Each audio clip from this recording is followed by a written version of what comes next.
Hey, everybody, welcome back to another episode of the Lead Volunteers Podcast. My name is Josh Denhart. Super grateful that you're here. We are excited to help you as the ministry leader, number one, get organized. Number two, stop the revolving door of volunteers. And of course, number three, prevent ministry burnout. One of the great ways that we feel that you're going to succeed at this is by multiplying yourself as a ministry leader. That is what I think is the key to all ministry success. You've heard me say it 100 times. Success in ministry is not what you do. Success in ministry is what happens if you never came back or if you took an extended vacation. Listen, if you can't take a vacation from your ministry, well, we've got our work cut out for us. Well, we have a special guest today, Mr. Mac Lake. Thank you, Mac, for being with us. Josh, great to be with you today. Well, I'm grateful. It says here, we're talking today about developing a plan for, developing a passion for developing volunteer leaders. So tell us, before we jump into developing a passion for developing volunteer leaders, tell us just a little bit about yourself, what you do for a living, how you got where you are, and all that good stuff. Yeah. My quick journey was always, from the time I was saved, passionate about ministry, and ended up going to Moody Bible Institute, eventually Dallas Theological Seminary. Worked as an associate pastor for 7 years, and then I planted a church in Myrtle Beach, South Carolina. Pastored that for 7 years. Then I went to Seacoast Church, where I was the leadership development pastor, a large multi-site church. Did that for 7 years, Josh. You'll begin to see a pattern. Yeah, that's funny. And then I went from there and started a church planting network, which about 5-6 years into that, the North American Mission Board took our system and embedded it into the Southern Baptist system. And so they're using our church planting system today. And so eventually, a few years later, all my children moved back to Charleston, South Carolina, where my wife is from, and they had pretty much grown up. And so I looked at her and I said, hey, what would you think if I quit my job, started my own company, and let's go be grandparents? So I started Multiply Group in 2019, and we help churches develop an intentional leadership development strategy so they can raise up more and better leaders. So, you're a multiplier. You're educating people how to multiply themselves in a ministry context. Exactly. So we're friends right from the get-go, right? We got a lot in common. We do. Well, I'm honored. I'm honored to have you here. And what's exciting is you, very similar to myself, right? You developed a strategy to manage your very own workload as a ministry leader, right? You were kind of the developer of healthy systems within a local church. That was successful, it was transferable, and then all of a sudden somebody else was like, hey man, could you help do that for us? And that's how it starts out, doesn't it? It does. Yeah, it's here's what I've learned. When you make leadership development intentional, most people don't. Most people are doing leadership development intuitively. And not that that's bad, but they need to identify what they're doing through their intuitiveness. And so once you make leadership development intentional, that's when you can make it reproducible. And I always say, once you make it reproducible, it's unstoppable, because now people can carry it forward the way you trained them. Now, I want to push pause on everything, because what you said is very, very, very important. I love it. You said something really powerful. You said most leaders, which you can have some exceptional, really great leaders, and they are leading intuitively. It's just a gut feeling. They know where to go to the right. They know whether to go to the left, and they just know what to do. But you said that's a great start. But if you can codify maybe and make a system that is repeatable for somebody else, because, it's like a juggler. It's like, well, I just know how to juggle. Well, okay, well, that first ball, you have to do it a certain way. Can you tell me how to do that? And they're like, well, I don't know, man. I just know how to juggle. But what you're doing is helping people make a process and be intentional and understand the systems and understand the steps, right? Yeah, exactly. And it was interesting when I was a young man. I was always told, you're not a leader. You're not a good leader. Hmm. You're not a leader. And I read John Maxwell's book, Developing the Leader Within You. And I believe it was chapter 2 of that book. He said there are natural leaders and there are learned leaders. He said the advantage that a learned leader has over a natural leader is the learned leader knows why they do what they do. The natural leader does not. So I always tell those natural leaders, stop, reverse engineer Yes. why you're good at what you do. So identify what you're good at, identify 5 proficiencies of what you're good at, and there, you just codified it. Now you can teach somebody else how to do what you do. That is so, so, so true. And you know what? What's interesting is that most natural leaders, they have a very difficult time identifying the steps. Oh, they really do. They really do. Yeah. From what I understand, this is what a friend told me, that Andy Stanley's a great preacher, and a friend of his said you need to write a book on preaching, which obviously is communicating for a change. Well, he was like, I don't really know how I do it. So they helped him reverse engineer it, and it turned into the me, we, God, you, we. Oh, that's what you do. And I don't know if that's true, but a friend told me that. But Andy's really good at that. But a friend helped him codify how it broke down. And so that, I think, is the great calling that we all ought to have, because here's the thing.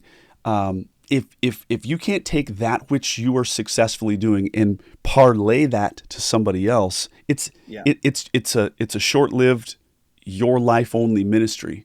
And I think that number one, I think the kingdom of God has greater plans for us. But number two, man, I want to have a 300-year ministry long after I'm gone, that the impact of my life is carrying on for a long time. But if you can't transfer it, it ends with you. It does. It does.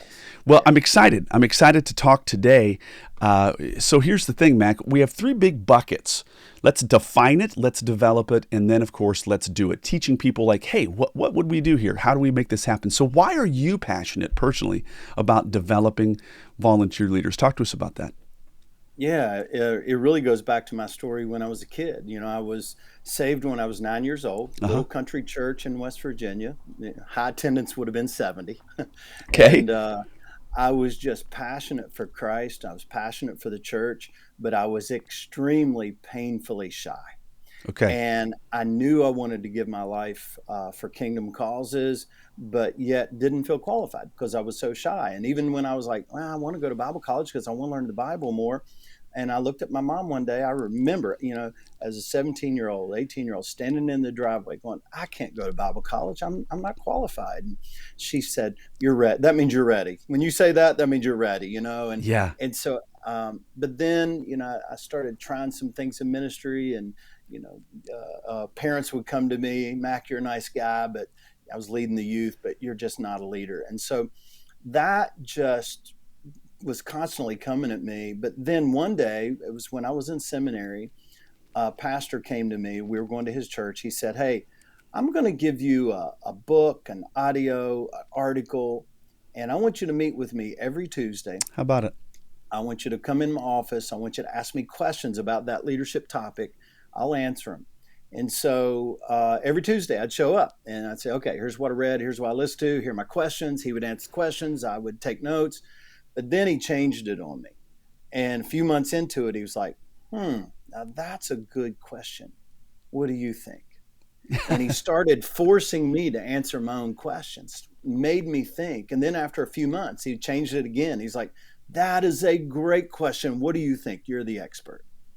And Josh, over a period of time, it's for the first time, somebody, I'm not going to say developed me as a leader. He did. He discipled me as a leader. So over 2 years, he discipled me in leadership. And, I've always said I have 3 conversions. My conversion from lost to found. That's when that's when Jesus found me and that's right. surrendered myself to him. My second conversion happened at that point. The second conversion was this pastor helped me go from doer to leader. I didn't know what a leader was. I didn't know how to lead. I was a great doer in the church. Sure. But I didn't know how to lead. And he taught me, he discipled me how to lead. And then once I got into ministry later on, I had my third conversion moving from leader to developer. I had that conversion because of pain I was experiencing, just not having enough leaders. So all of that put together, my story just gives me a deep passion, because I went from this kid who's extremely shy, painfully shy, wanting to make a difference for Christ, to somebody pouring into me, believing in me, seeing something in me, and developing, having the patience to develop it into me to see a transformation. And I gotta say, first of all, it's a powerful story, and I like the idea of those three kind of born again moments, right? Or those three conversions. That's cool. That's worthy of talking about. But I appreciate the idea that this individual, he was systematic about giving you materials, having defined conversations, but then pivoting a little bit, and then asking you to be the thinker, and asking you to be, and the other thing that I would point out is it takes time. Developing somebody else, it's not like, hey, let me meet you for 3 weeks for coffee, and boy, you're going to be a leader. That's really just not the case. It is a long-term investment, and that's why I think some people aren't willing to be developers of leaders, because it's a full steam, like 2-year, 3-year investment into another people. Now, that guy, is he still living, by the way, Mac? The guy that he is. Yep, he's still alive. Yep. Okay. Well, he is currently reaping kingdom dividends. So like, let's say that we put some money into the stock market, and it's doing its thing passively, and it kind of kicks us out some money, right, as a dividend. That fella right there, whether he realizes it or not, he is earning kingdom dividends off of the work that you are doing. So his investment in you, but it takes time. I couldn't agree more. Well, the next thing I want you to say to us is, what are some common mistakes when it comes to seeking to develop volunteer leaders? Where could we find some pitfalls? Yeah, I think you alluded to one a moment ago. We want to develop leaders fast. And in America, we are so addicted to the speed. We want leadership development to be fast, easy, and linear. It's not. That's right. It's slow, it's messy, it's customized to the learner. And so I will be on site with a church or doing the virtual coaching with a church, and I'll say, hey, tell me about your current, development process. And they'll say, well, we use a shadowing approach or an apprenticing approach. I say, fantastic. I love that. That's great. Tell me what you're doing. Well, we will find a potential leader, and we'll match them with one of our, best children's leaders, and we'll tell them to follow them for 2 weeks. And after 2 weeks, then we give them their own group. I say, okay, now let me tell you what that's like. Okay, that's the equivalent of taking somebody who's never played baseball, putting them in a batting cage, throwing 2 pitches, and putting them in the game. They're going to strike out. Yeah, that's not. It's not good. It takes time. It takes not time. Good. It takes a season for a leader to season. So I say, hey, you want to take at least a semester, or a trimester, however your church's rhythms are, so get them observing, get them apprenticing under somebody in August and September. And then, near the end of December, beginning of December, begin to assess, have they developed? Have they grown? Are they at that point of readiness? So one of the things I coach churches on is, if it's August and you're asking how many leaders do we need this semester, you're asking the wrong question. That's right. It's too late. Yeah. The question in August is, how many leaders do we need in January? Then you figure that number out. You subtract the current numbers leaders you have, and you take that extra number and say, okay, wow, we need 6 more in January. Well, let's find 3 people that they can apprentice under over this semester, and match those 6 people, potential leaders, with 3 of your existing leaders, and let them shadow and let them apprentice for a full semester. And that's hard. Because all of a sudden, myself as a staff pastor, I felt my back up against the wall, and I'm like, son, we need people to run right now. And, and I have made the mistake, and we've talked about this on the podcast and through the Lead Volunteers materials, that you can prematurely put somebody into a seat, and you've solved a quick problem. You think you have at least, but you've created a massive long-term, you've created future problems for yourself. I Yeah. call it recruiting by desperation, and that's a really bad place to be. At so many churches, you hear this, you see this. I mean, you and I both work with a lot of churches, and Yep. they're so desperate in this season for more volunteers, more leaders, and they're standing up on the stage. Hey, we need leaders, or they'll put a sign up saying, "Hey, we need leaders. We're gonna have to close this room if we don't get more leaders." Right. And I'm like, that's like waving a white flag, saying, "Come join my sinking ship." Right. Come get aboard my sinking ship. Nobody's going to want to do that. That's And so exactly right. you got to find, where's God working? What is your vision? Where's God working? Tell the story, describe the future, show people how they can make a difference in your area of ministry. It's really interesting. Sometimes when I'm coaching a group, they'll bring that issue up, and I'll say, okay, pretend that I'm a potential leader in your area of Right. ministry. Right. Let's role play it real quick, just in front of everybody, real quick. Just role play it. Recruit me, and they'll start Painful. recruiting. Oh, It's this is painful. It's so painful. I had a church call me, and I was going on site, and they said, "Hey, when you come this time, can you do a little 2-hour training with our staff on recruiting?" I said, "Yeah, I'd be happy to." So I started today with the staff, and I did an exercise. Did this wall post-it where they had to do Sure. some numbers and names and things like that. And I was studying it, and I was having them do another exercise. I came back to them. It was about halfway through. I said, "Okay, here's the deal. Good news. You do not have a recruitment problem. You don't have a recruitment problem. You have a retention problem." That's right. And there's a difference. And the way you're recruiting is leading to a problem with retention. That's right. And so, when we recruit out of desperation, that's what happens. Well, the other funny thing that you said that I think is just so worthy of drawing out more, you said that, yes, it takes time and all this, but it's a personalized, individualized approach, not a cookie cutter. So what words did you use? And help us draw that out a little bit. It's a personalized approach. Okay, so let's look in. It's very interesting. In the Jesus started his public ministry. He's baptized around fall of 26 AD. Yes. Okay, and it wasn't until the fall of 27 AD that he looked at Peter, James, Andrew, and John and said, "Come follow me. I'll make you fishers of men." Very few people understand that. Oh, I thought, hey, Jesus was baptized, went to his temptation. He said, "Hey, you 12, come follow me." That's right. No. It did not happen that way. No. And it was 1 year before he said, "Hey, come follow me." That was an invitation into followership, not an invitation into leadership. It was about 4 to 5 months later, he invited Matthew to come follow him. Right. Some of the others, we don't even know when.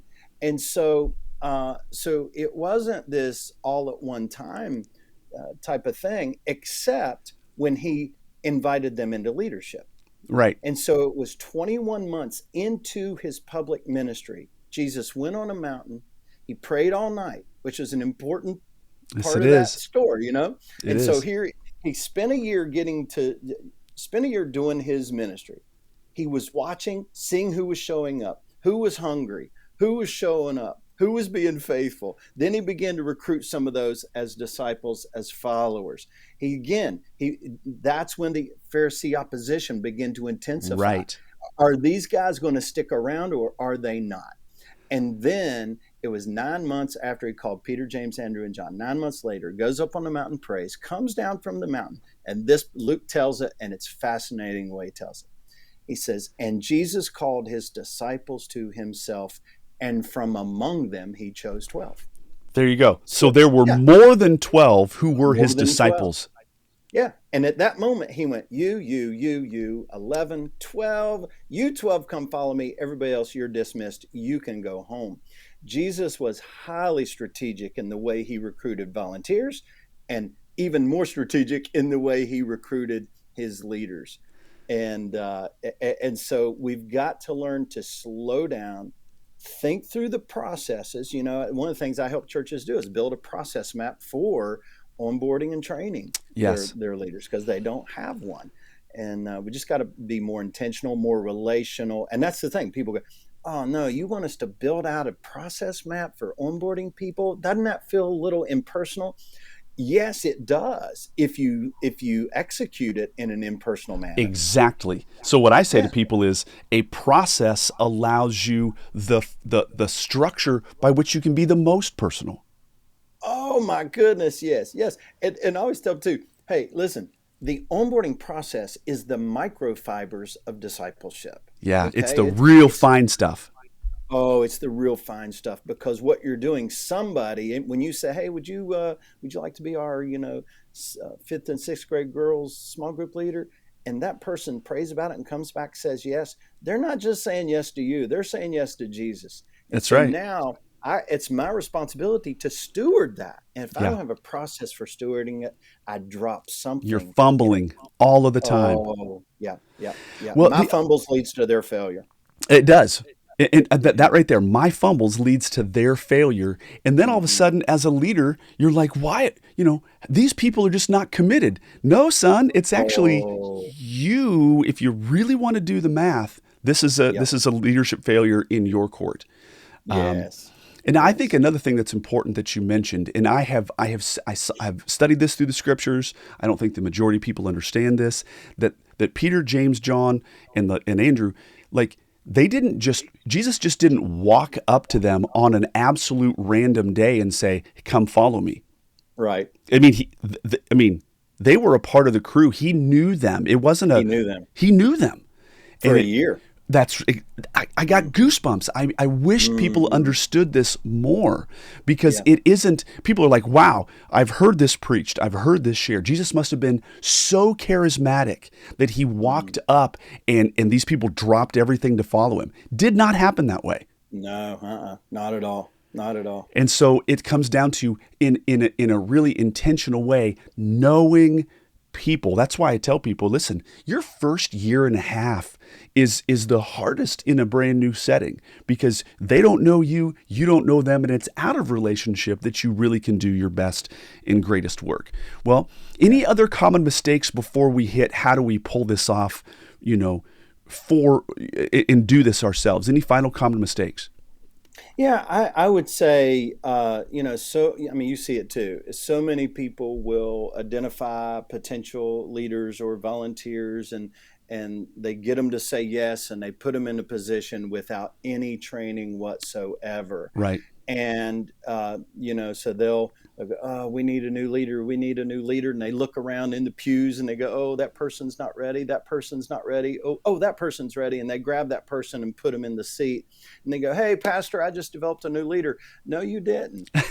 You did leadership placement, not leadership development. And there's a big difference between the two.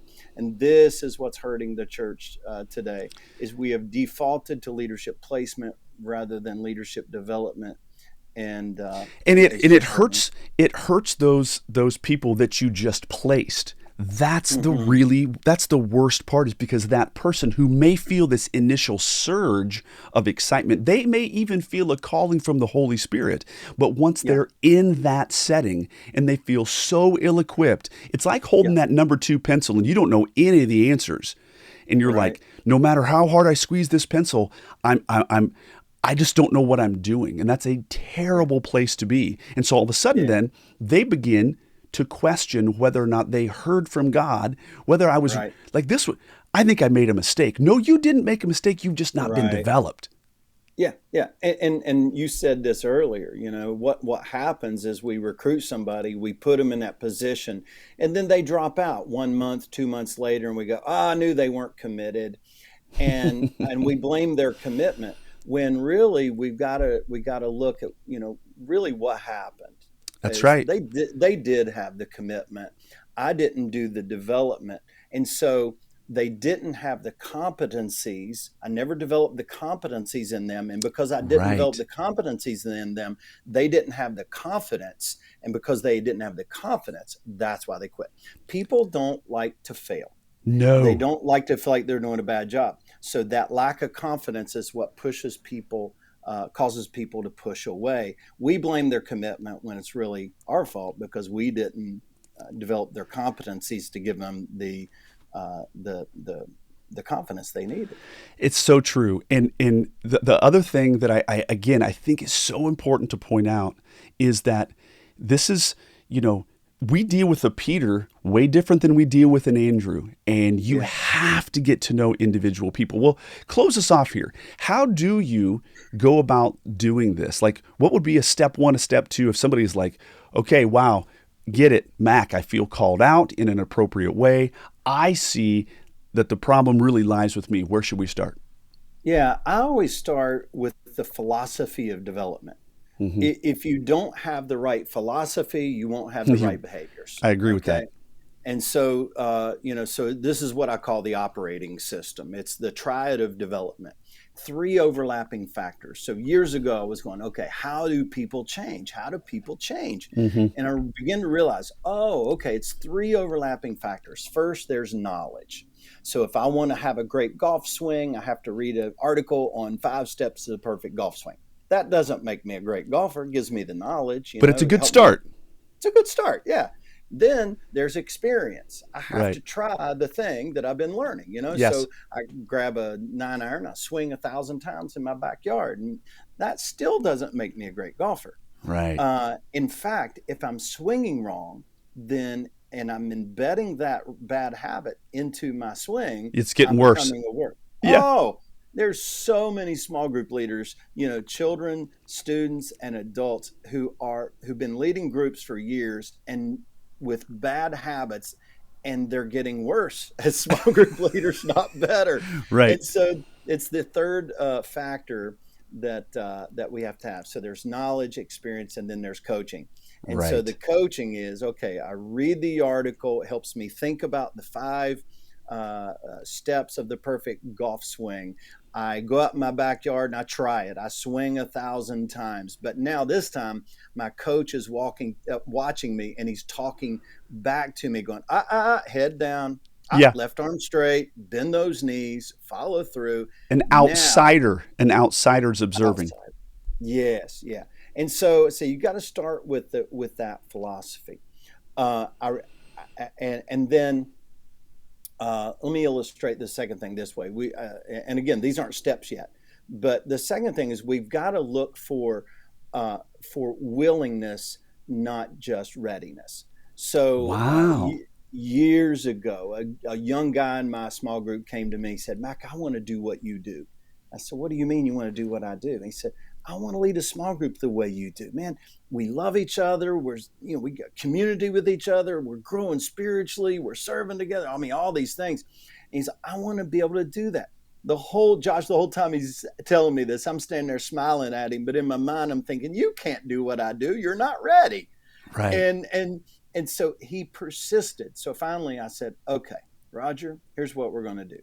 You show up at my house 15 minutes early and plan on staying 15 minutes late. Sure. So then I didn't know at that point, I didn't know what I was doing. And so he shows up 15 minutes early. I said, all right, Roger, one of the skills you have to have as small group leaders, you have to learn to build biblical community. All right, here are the 3 keys to building biblical community. The doorbell's about to ring. Let's go downstairs and you just follow me and you watch me. Watch how I interact with people. So we did. Group ended. We went upstairs. I said, what did you see me do well? What would you have done differently? What questions do you have? And what did you learn tonight? So we talked about it. Well, the next week he shows up. I said, Roger, you got to learn how to facilitate discussion. Part of that is being able to ask an icebreaker. Here's the icebreaker I'm going to ask tonight. Here's why I ask icebreakers. Here's how I find good icebreakers. Here's the intent of icebreakers. Let's go down and watch. Came upstairs afterwards. We debriefed it. Josh, 6 months later, I'm looking at Roger going, you're ready. Right. You're ready. But he showed up. His willingness to be there 15 early, 15 late. Yep. That was a huge piece. Yep. The willingness was there. It's my responsibility to develop the readiness. Now, here's when you ask churches, hey, what's your leadership development strategy? You get a couple answers. One is, hey, we don't have one. Just be honest, we don't have one. Yeah. Others are going to tell you, ours is organic, which means they don't have one. Yeah, right. They don't have one. But on occasion, you'll run into somebody that says, well, we use the I do, you watch, you do, I Yes. watch, that. And I said, that's great. That's great. I've never seen anybody execute it the right way. That's the Sure. problem. It's not a bad system. It's a good system. I've just For never sure. seen anybody do. Yeah. I say, here's the missing piece. Okay. It's like, for example, this is a bad example. Okay. All right, Josh, you've never preached before. So, I'm going to preach this week and you watch, okay? Now, next week, you're going to preach and I'm going to help. That's where the fail happens. Right boom, there's the fail. Because again, we're trying to smash this thing together. And the idea also that I've seen a lot of leaders go, okay, you watch, we talk, I watch. They say, okay, well, there's your third week. And then, no, this could be 10 months of them watching. This could be 4 months of you preparing with them a message that they aren't even going to preach yet. It's a very protracted process. And that, again, this is not McDonald's your way, right away. That's the American fail. Slow, messy, and customized. Yeah. Customized. And so, And so what you do is, I've written a book series called the Discipling Leaders series, and it's for every level of the pipeline. But basically what I've done is identified the competencies needed for leaders, for leaders of leaders, for leaders of a department, leaders of the organization, and said, okay, here are the competencies we have to disciple people in. Right. To make it real simple, with the fella that you invited in, I think his name was Roger. Roger came in and you said, okay, step number 1, it's about greeting people the right way. Right. Because what he said is, I want everything that you have, Mac. And you said, well, if you want everything, the everything is a whole bunch of small things placed together that are done repetitively and organically and kind of in the moment. I know what to do. So it's like, right? It's small little pieces that you continue to put together. Those are the competencies. An icebreaker, that's a competency. Asking good questions, that's a competency. Following up with people, that's a competency. And so all of a sudden, you don't teach that in 2 weeks. You teach that over, good gracious, maybe 8 months. Yeah. It takes a while, and but we're in such a hurry. We are. Yeah. Well, Mac, this has been a fantastic interview. I'm super impressed. I think you and I are cousins. We think a lot of the same ways. This is very, very, very, we do very similar things professionally as well. So very, very, very grateful. This has been a fantastic interview, and I'm just impressed. I'm impressed with what you do. How could people get a hold of you? Mac Lake Online at maclakeonline.com. Sorry. Yes. Or multiplygroup.org. Either one of those organization. I'm Mac Lake on Instagram, MACLAKE. So that's a good name, buddy, right there. It's got some zip. It's got some ring. Nice and simple. Right? I can spell it. Well, I've been to your website. And it's good stuff. I mean, you're doing great work. And again, thank you so much for being on the podcast today. I think what you shared was of great value. Thank you so much, Josh. Great to be with you today. Absolutely. Well, gang, this has been just yet another episode of the Lead Volunteers podcast. Such good stuff from Mac Lake today. I hope that you can take something away. And remember, it's not going to be fast. Gang, I'm so grateful that you were here. We'll catch you on the next one.